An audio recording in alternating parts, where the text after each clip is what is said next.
Welcome back to the podcast. This is Schmeat Nation 3 podcast. No presenting sponsor today. As always, I'm your host, Commissioner Gale, and I'm all alone. Adam out sick on his birthday. Send T's and P's to Adam along with your birthday balloons. But in his stead, I will keep us on track with another episode of the show. You know the drill. Let's get into it.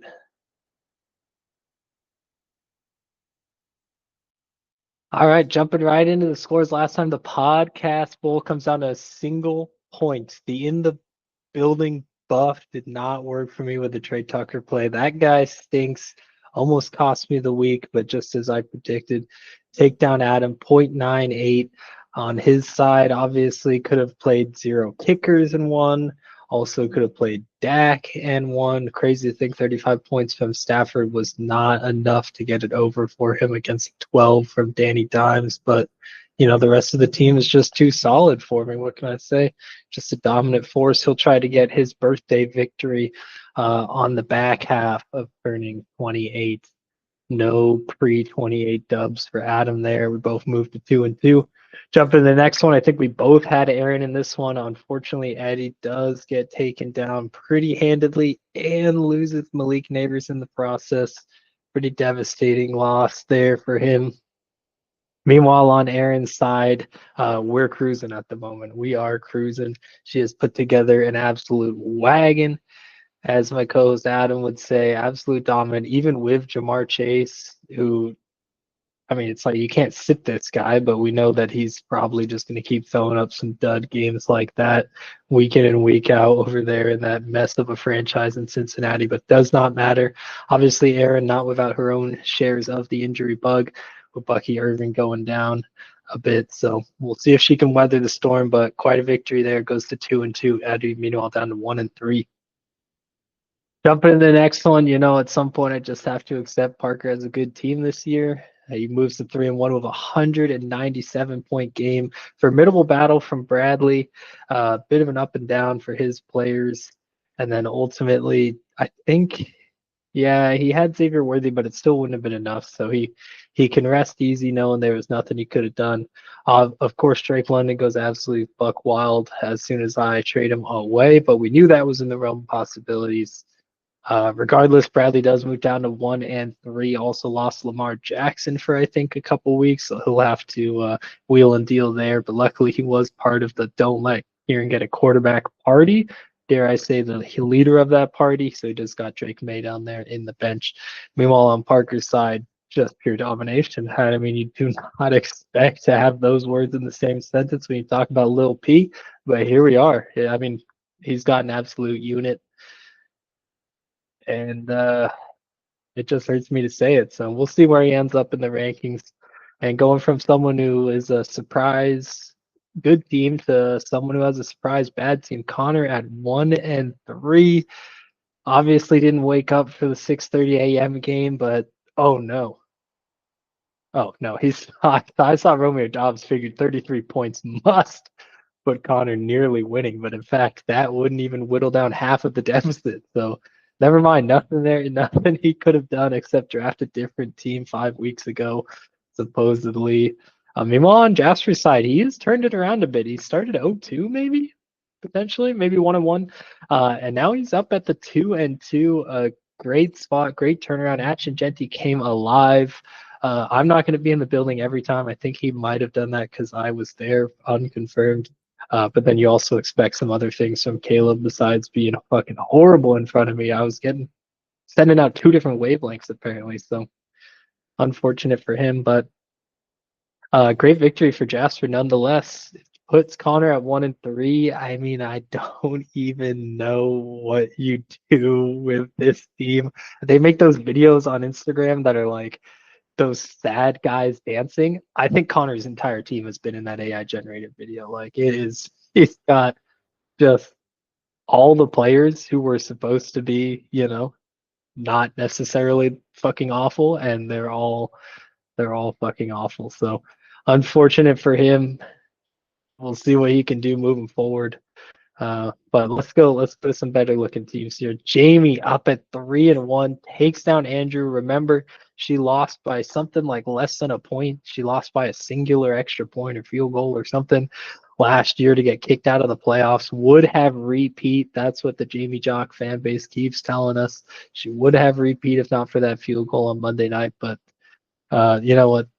We've already given them too much airtime. So 225 for Jamie. Team absolutely comes alive.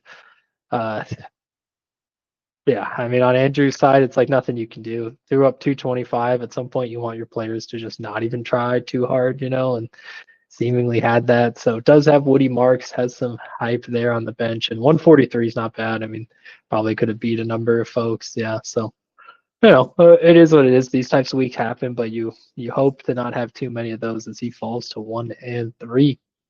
And then jumping into that sneaky game of the week where Reese was going in at 3-0, Seth at 2-1, and Seth comes away with a victory. That's the Kieran bonus. I predicted it. Was just kind of on that, a little big brain Patrick meme there, off the heels of a 27-point defensive performance. My God. And then of course David Montgomery. There's nothing like hating a player. Like I hate David Montgomery and seeing him do absolutely jack squat after he went fucking nuclear the week before. You're like, oh fuck, maybe I was wrong about this guy. No, he sucks. 2.5. Do better next time, David. Regardless, probably wouldn't have helped Reese to a victory. Anything on the bench? Nah, nothing. So good dominating fashion by Seth. I'm sure he's happy to see a lot of his guys coming alive there. Especially Josh Jacobs, 35. Damn. Does have a little bit of a Lad McConkey problem, but he only has one of those guys where Connor has like a lineup of 8 people like Lad. So Seth can definitely sort himself out there. Jumping into the power rankings. Oh, wait. Oh, no, the Zoom is good. Zoom's good. Wait, is the Zoom good? I hope the Zoom's good. Jumping into the power rankings again, just me this week. Got Reese at the top. Wait, this can't be right. Did I mean to have Reese at the top?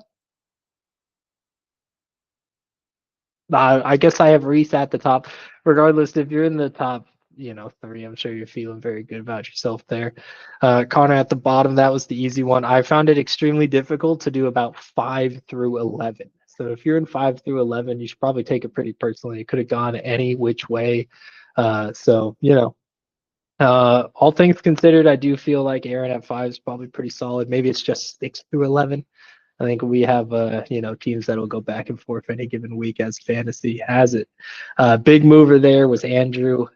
I think Bijan's on bye this week, so I looked at his team and it was just kind of like, oh no, don't love to see that. So, yeah, he's got the double bye. Zay Flowers is working without Lamar. The wide receiving core in general is just not great. So, he'll sort himself out though. He's got some dogs over on the bench in the clubhouse, so no worries from him there.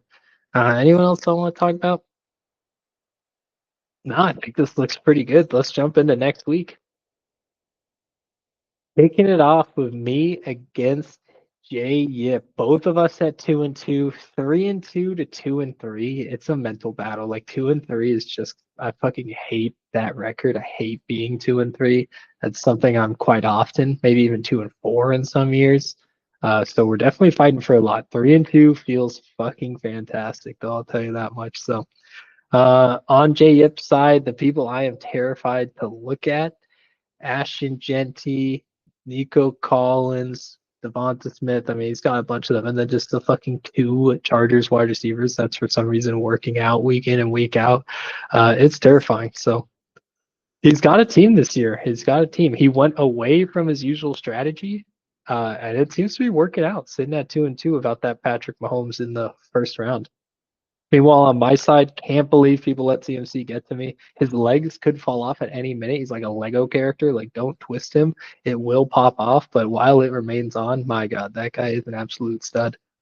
And I'm going back to Justin Fields this week. So we'll see how it goes. Danny Dimes, I saw Caleb Williams get absolutely eaten alive by Max Crosby. I was like, you know what? I've seen enough. Give me Dallas. Give me Dallas. And then just nothing like the lunch pail running back room. I absolutely love it. First in, last out type of boys there. And we get Travion in. So should be exciting. Should be a good battle against old J Yip for that 2-3, 3-2 Waparuski there. Meanwhile, on the other side, Aaron up against Seth, two players who just threw up fat performances last week, going head to head. I will say, as much as Jamar Chase kind of stinks to have, and I don't even know what you would do if you have him, it does look absolutely fucking terrifying to go against each week, especially when they project him 19 points for some reason, even though Jake Browning can't even breathe before getting sacked.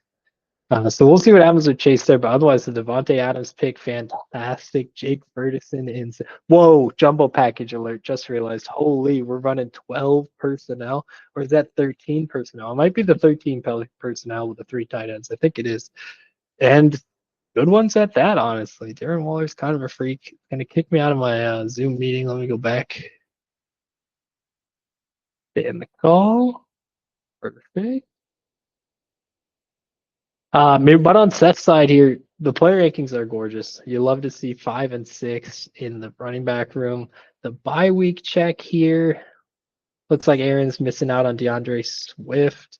And I think Bucky Irving's supposed to miss too, so she'll have to make some moves. Hopefully, remains active and vigilant and swaps him out when they need it. And then Seth, of course, has Josh Jacobs down there at 8. So 5, 6, and 8 ranked running backs. That is pretty nice for him. I do like Garrett Wilson this week, and then I guess it's one of those situations like, what do I do? I guess I keep rolling Lad McConkey out. Both of them are kind of in that spot with Lad and Jamar. But I guess I would prefer Jamar Chase week in and week out. Oh man, it's crazy that that is even a question at this stage of the game. I would have thought both these guys would be doing really well, but it's the Keenan Allen difference, and obviously Joe Burrow going down. Otherwise, on Steph's side, the Tet and Travis. I mean, Tet's been good. Tet's been good. Yeah, 25, just out of wide receiver two. Um, yeah, he's been pretty consistent. But Travis Hunter, I mean, how is this guy not one of the larger busts of the season so far? He's gonna keep rolling him out, though. I guess there's no one else I would play. I suppose. I think it's just because that Jacobs bye week. But yeah, maybe against Kansas City, he can get something going. But whew, that doesn't feel great. Did I even predict the first matchup? I'll go myself in the Jasper matchup. This is what happens when Adam's gone. I'm lost. I'm scared. I'm confused and alone. Give me Kieran. And then here, I think I'll roll with Seth again. I think I have Seth a little higher in the rankings. Let's go back and check. I do have Seth higher in the rankings, so I will go Seth there. Jumping into the next one, Connor at 1-3, up against Eddie at 1-3, 11th and 12th in my rankings, but I think even here there is quite a large gap in confidence in the team. It's fantasy week to week, anything can happen, but there is just this like a big radiating like black cloud surrounding Connor's players. Like it is unfortunate for him to say the least, but any given Sunday is what they say, and I think that reigns true for him and his team. With a bunch of guys who are studs. They're good at football. They just need to sort it out this year, get some targets going. Meanwhile, on Eddie's side, gets Jaden Daniels back. That's got to be huge for him.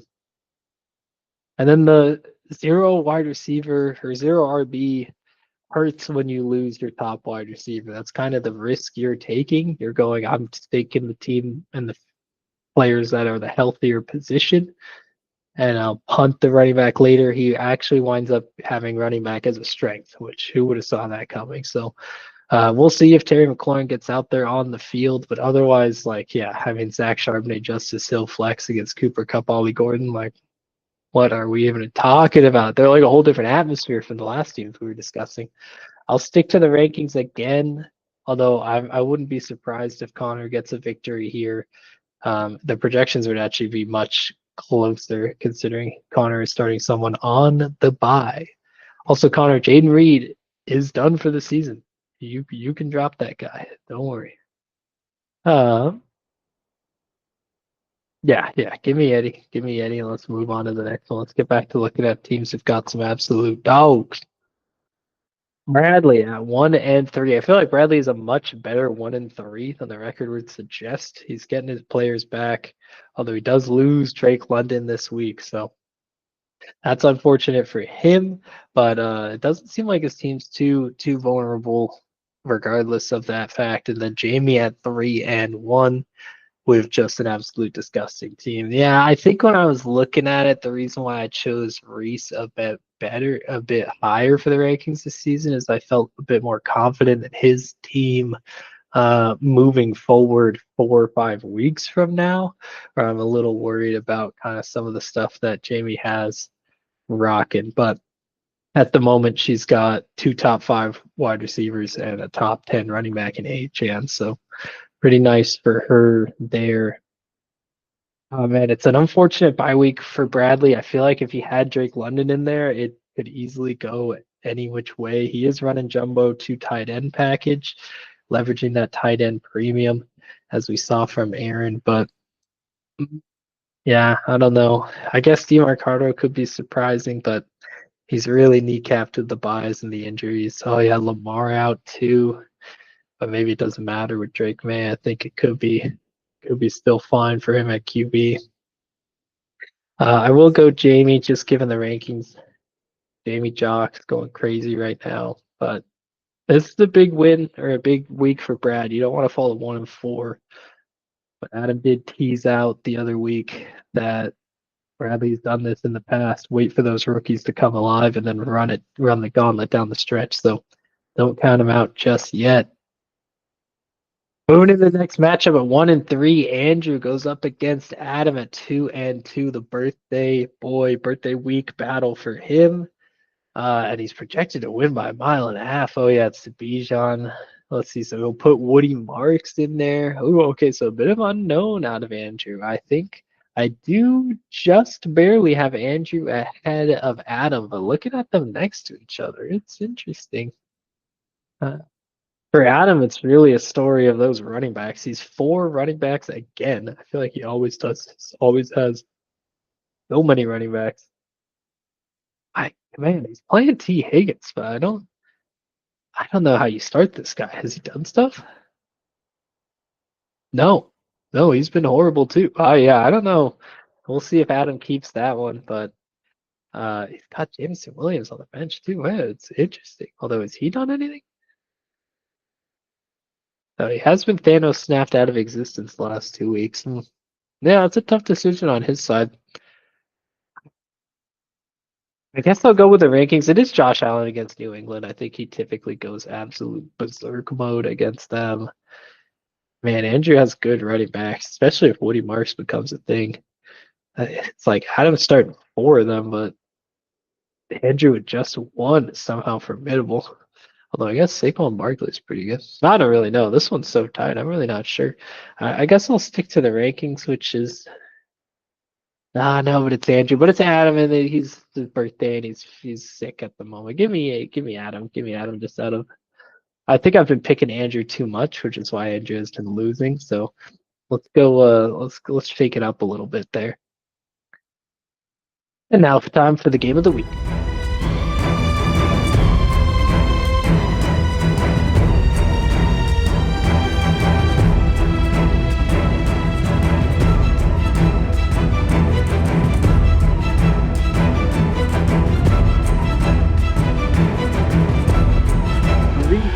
Three and one going up against Parker at 3-1. Reese a 10-point favorite on the road there, which is just shocking. I guess for Parker's side, it looks like yeah, Jordan Love is out on the bye, which is why he's starting the CJ Stroud.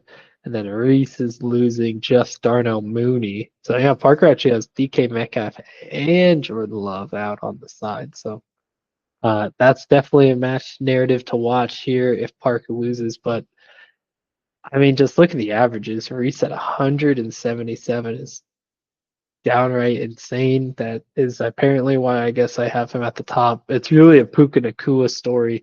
Another guy who probably should have went a lot higher in drafts. Jesus. Yeah, I would love 43 points out of my wide receiver 1. That is for sure. But otherwise, like A question mark at tight end with Brock Bowers. I know he's obviously one of the greatest, but 13 and 12? And you look at it too, it's nothing special. You expect a lot more. I think he was expecting about 20 points a game, especially in tight end premium. So a little shaky there, but obviously it hasn't stopped Reese. He's down at 3-1. On Parker's side, the running backs are great with Kyron James Cook, and then I think he's got one on bye. No, he doesn't. So just Kyron James Cook, although Kyron's having a weird year, not falling into the end zone nearly as much as he typically gets. Only found it twice. But you can see a decent floor with the 12 points there. He's chasing the Malik Neighbors injury with the Wandale Robinson. Yeah, he hasn't done jack squat, but maybe with a light Saints D ahead of him, he can come for it. I really feel he's projected 154, but he averages below it. Although Giants D should feast, I guess that's what's really pulling him down. It's so hard because I'm just never beating the allocations. Like I really do hate this guy's team in fantasy every year. It's crazy. I don't know why. I do not know why. But I think I will have to go with Reese. He's the top of the rankings. Top in my heart. Yeah, I definitely struggle to see how Parker can win in this one, honestly. But there's always a chance for a 38,000 point Hunter Henry matchup. So quick peek at the standings here as that wraps it up. Sometimes I come out of these, it's just like fucking blurry, It's like, holy shit, like how long has it been? Well, blacked out. Just fucking yapping the whole time. Up at the top, Jamie's Jocks, Giant Geckos, Touchdown Boys, and Coach Kyler. So Jamie, Reese, Parker, Seth at 3-1, all with a 70% and greater chance of making the playoffs. Down at 2-2, we got Aaron, Jasper, myself, and Adam. So both podcast hosts near it. But look at the discrepancy there. Adam at 34, 2-2, 34% playoff chance, while I'm up at 56%. You can see the difference that ESPN believes for us and our 1-3 friends, Andrew, Bradley, Eddie, and Connor. We'll see if any of them can turn it around. Meanwhile, in the points for department, Jamie at 689, Reese right behind at 687, Seth and Parker not too far behind at 669, 662. Remember, don't forget Andrew has a lot in the chamber at 643 as well. Not too shabby. And the unluckiest of our friends, Bradley at 706. That makes sense. We've been down there. Me at 684 and Eddie at 681. It's tough to win games with people dropping 70 more points than you. Look at Andrew at 671 before Seth at 601. So it's tough for us out here, boys, but don't give up. It'll eventually bounce back in your favor. Let's check the projected playoff bracket from ESPN. That's not what I want. What is that stupid shit called? Oh, it's back in the league home, isn't it? Let's look at ESPN's power rankings one time. Look at me up to 5 from 12. Goodness. Eddie, however, down to 12. That doesn't feel great. Seth also proving ESPN going 9-2. However, on the flip side, Connor ESPN thought you had the greatest team ever, at least the fourth best, down to 11. That is brutal. And Jasper from 1-7 right on the bubble there. So some big movers there. Okay, well, hopefully we get Adam back next week. Rest up, buddy. Happy birthday. I believe it's coming up to a few people in the league's birthdays. So maybe everyone throw out some happy birthdays around there to those folk. Well, yeah. Good luck, everyone. See you.